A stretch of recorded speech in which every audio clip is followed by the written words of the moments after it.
Nababo Kabalen, kumusta kayo po? My name is Louie. My name is Marco Nanan of We're in Pampanga, where we discover great places for you to check out. As well as helping businesses promote their services to our We're in Pampanga community. Today's vlog, nandito po tayo ngayon sa Angeles City, and right now, it's a culinary school, and if you want to know more about this prestige schools dito sa Pampanga, and if you want to know more about it, join us. So, let's go! Okay, so this is Miss Kat from Ice Hi. Camp. Early morning grind. So what are we doing today? Well, we're gonna tour you around Ice Camp Pampanga and then watch out for the Culinary kitchen and for the Facing kitchen. That's all. Yes. Alright, so more of the information on our We're in Pampanga vlogs.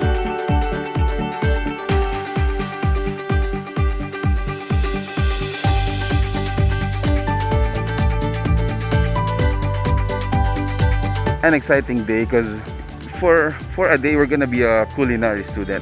Yeah. You always see us guys, you know, eat the food that you know they allow us to taste. But today we are going to cook. So wearing a toque for the first time, and again we are at Ice Camp. This is actually one of the prestige culinary school dito po sa Pampanga, Chef Raymond. So we met him earlier dun sa boardroom. He's gonna teach me today. So we have our Viennese pork schnitzel. So it's a dish that originated in Austria. The course is basically 1 year. So that includes our lectures. They also have their hands-on. Hands-on. So it usually goes 1 week lecture and 1 week hands-on.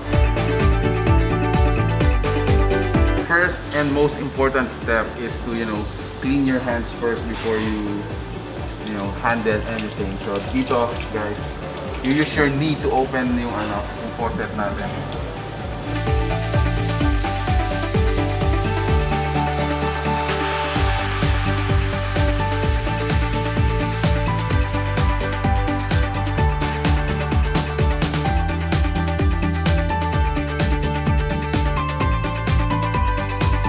So done with my pork schnitzel. I think mine is a little bit on my cook.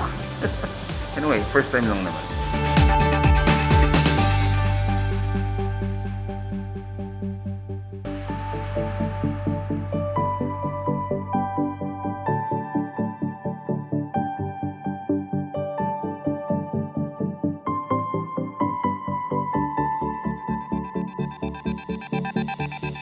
We will do basic plating. Okay. So good food, plated clean, that's fine.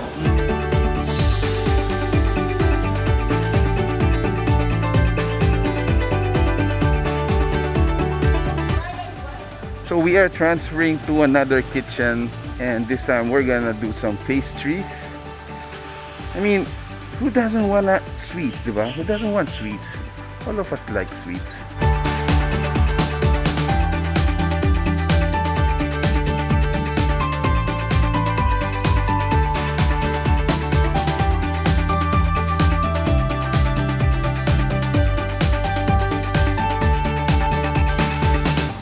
I am actually happy because it's a deconstructed Black Forest cake.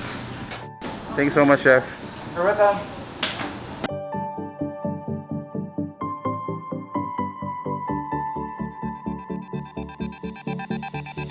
This is fun. I mean, you don't do this every day, guys. So except for the students, of course. But for me, this is actually fun. Chef Soilo for our last kitchen. This is actually appetizer and main course.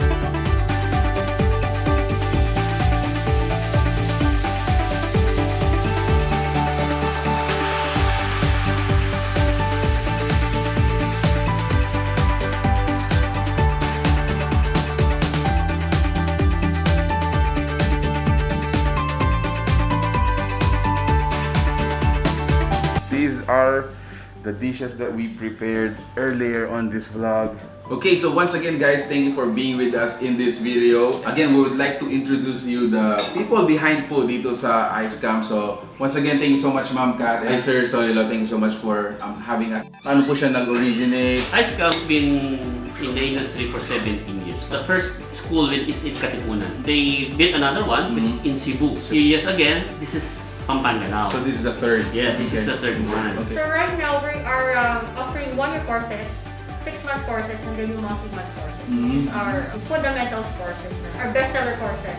Well, for the 1-year courses at saka yung mga 6-month courses, the first requirement that we need is at least high school graduates are welcome to enroll. And also yung mga ALS graduates. Yung mga 3 months naman, as long as you took up at least grade 6, basic courses yun, sir. So we have 3 months in Culinary, 3 months in pastry, and also we have an Asian cuisine. Pero mas advanced yun. They want to enhance, they want to add a little bit more on their craft, on their restaurant, on their Or some cooking. techniques. Some techniques, Yes. no? You want to learn a little bit of this, Yes. you want to learn a little bit of that, the basic of this. Doon mo siya makikita. Well, for the enrollment, sir, we actually encourage online enrollment. Tapos yung payment can be actually back to back. Wherein people can come here, Yes. people can learn or want to learn something. You can just go drop by and then ask us. So here in Ice Camp Pampanga, we are doing it on the safe side talaga. If you're looking for the best school for culinary and pastry arts, saan ka ba? Dito ka na sa International School for Culinary Arts. Yes. Where we train the best because we have the best chef instructors in the industry. We have a lot of chefs now, former students now working in one in Marriott. Okay, we have some of them. We have also one in Baguio. The others are all getting their jobs in America. No, some are getting their J1 in America also. So these are the one of the product here in Ice Camp Pampanga. Thank you so much po. Thank you so much for inviting us again. A great experience for me. I mean, I don't usually do that. Yeah. I usually eat na lang. Oh. But I get to know how is it being prepared, Yeah. all the craft, all the love, all the effort and the work, everything. So, good job on you guys. Thank you so Thank much. you rin. Thank you very much, Pampanga. Alright, so guys, if you like this video, please give it a thumbs up. If you're interested to know more about IceCam, make sure to check out their official Facebook page, or we have a website, right? Yes, it's www.icecam.com. There you go. Thanks so much for watching We're in Pampanga. Until our next discovery, my name is Louie and Mark behind. Until then, keep safe. Until we see you in the next video, God bless us all. Bye. Peace out.